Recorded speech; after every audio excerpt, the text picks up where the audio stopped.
今日帶大家來到三有裝修新落成單位，首先係玄關嘅獅字櫃，利落嘅直立式設計，中間留空並配有小鏡，下方則有兩層斜開式嘅鞋櫃，活用玄關連接至客廳嘅角落，度身訂造一個直立式展示櫃。客廳亦安裝多用途獅字櫃，適合收納多種類物品。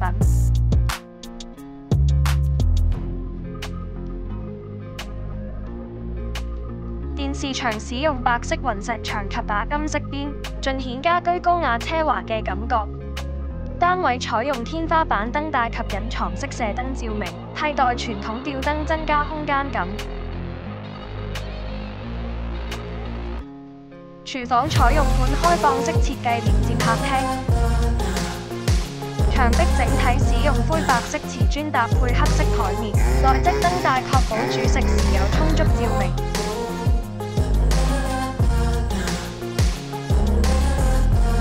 主臥選搭配深色木家私，並包括床、書台及直立式衣櫃。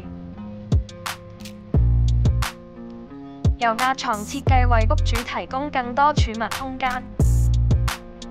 多層式衣櫃內配有燈帶，貼心設計方便日常生活。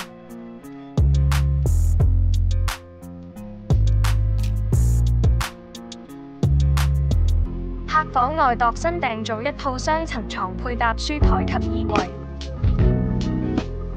下層床採用地台床，增加收納客房收納空間。